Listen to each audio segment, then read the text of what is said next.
France in Normandy. Okay. Now, why did she have you change clothes in another room? Because I was dressed as a civilian, Right. and if the Germans had caught me and found out that I was an American soldier dressed in civilian clothes, I would have been shot. So that was our safety. Right. The fact that we were in civilian clothes. And then once we got where I got to this woman's place, Right.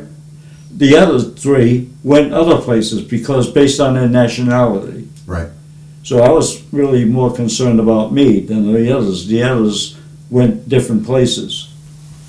And after I gave her my information, whatever information I collected, then she just gave me military clothes, and after that, I joined my, I found out where my group was, and I joined forces with them. Okay. One quick question. Sure. I've dubbed this documentary "I Was No Hero" because every World War II vet I've talked to, a lot of them actually don't consider themselves heroes. But what were you doing? What do you, if people look back in 20, 30, 40, 50, 100 years from now, how do you want people to look at you for your service? For what I did, in World War Scott, II? what I've said right along, I considered myself as a tourist. Because what I did at 20 years of age, by saying yes, I would participate in a special mission in civilian clothes. If I was a little older and more knowledgeable, I would have said bullshit. It's as simple as that. Okay. At 20 years, what do you want me to say? A hero? No hero. I didn't know what the hell I was doing. The fact that I was going to do this, but it certainly didn't rank as a hero. No, far from it. I wouldn't take credit away from real heroes. There are too many out there, and I don't want to put myself in that class. I just did something and without thinking. But when I think about it now, in retrospect, it was stupid what I did. You want to call that a hero? I guess all right. I don't care. Edward R Murrow. You almost had a meeting with Edward R Murrow. I should be smoking a cigarette now just to get the vibe. Almost had a meeting. Okay. Almost. Because I was doing a film, and Lowell Thomas did the narration for it. And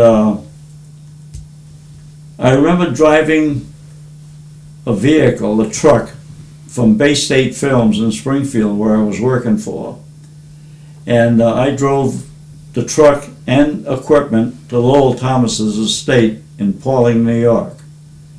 And driving up there, and I was all alone, I was going to meet the other people at Lowell's estate so that we could do the narration for this particular film.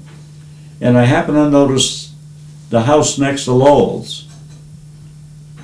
On the mailbox, I saw Edward R Murrow. And immediately I said, gee, I wonder if that's the Edward R Murrow that I've always was fond of. So when we got to Lowell Thomas's estate, and I said to Mr. Thomas, I said, Mr. Thomas, coming up here, I noticed the house next to you, the estate, this was marked Edward R Murrow. Is that the Edward R Murrow? And he said, yeah. Oh, wow. I said, being that close, I'd like to walk over and say hi to him. But he said, you're going to have a long swim. He's in Europe on vacation with his family, but that is Ed Murrow. So I never did meet him, but I did see his house. Okay, and what year was this about? Oh, gosh, let's see. I guess it was very early 50s. Early 50s. Okay. I think at that time I was working for Bay State Films in Springfield. Sorry, let's move on. I'm going to ask you one more question once the sound stops. If the sound keeps up, you can just stop, and then once it stops, we'll talk again. Like you just continue. I'm going to ask you one more question. I've asked this question of every World War II veteran I've spoken with. Yeah. And some have, Izzy Horowitz talked about his son not going to Vietnam and how he didn't want that to happen, and he doesn't, well, I don't even want to go into his thing. I want to ask you what you think of the current situation in Iraq. Do you... You asking me to Wait a minute. Yeah, hold on. We got that little noise pollution there. This is, I did click the tape, right? It would show if it wasn't recording, right? Oh, no, it's recording. Yeah, okay. Okay? Okay. What do So- I think of this present situation? It's a total disaster.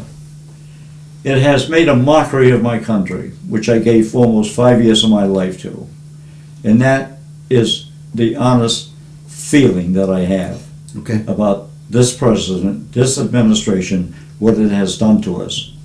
Where as far as the rest of the world, we are on their list, and we don't deserve that. This country has done more for mankind than all the rest of the countries combined. But what this administration has done, in the eyes of the world, made us the laughingstock of the world. And that I find hard to accept. That's all I can say, Scott. Okay, Jerry. Thank you. That's it. Yep. Thanks, Jerry. And I really mean that. Can you do a close-up on his, as he gets up? Can you do a handheld? I just, as you're getting up, Jerry, I just want to have him show the, wait, stay still. Whenever you get up, but the last thing to focus on is if you can see the little, Okay. the little wings on his head, on his Hold on. hat. We're going to have you get up. It's just going to be for a... You want to get up now? Yeah, no. All right. He's going to do it handheld. All right. It's, and you can come right where I am, or some water, Yeah. whatever. And walk towards you? Yeah, it just, you know what I mean, Steve? The last thing to see is, Yep. is his hat. Maybe you Okay, could just put- when you're getting up, Jerry, you should kind of put your head down. Sure. Yeah. So that we can see that. Oh, hold on. I gotta make sure that winds up in focus. You know, Okay, all right. can you go from a long shot to a close-up or something? Like, Well, you know what I mean? Just so it's not just the hat Oh, yeah, itself, sure. you know what I mean? okay. All right, ready? Yeah. All set, Okay, Steve? yeah, I'm running. Okay, go ahead, get up. Just walk.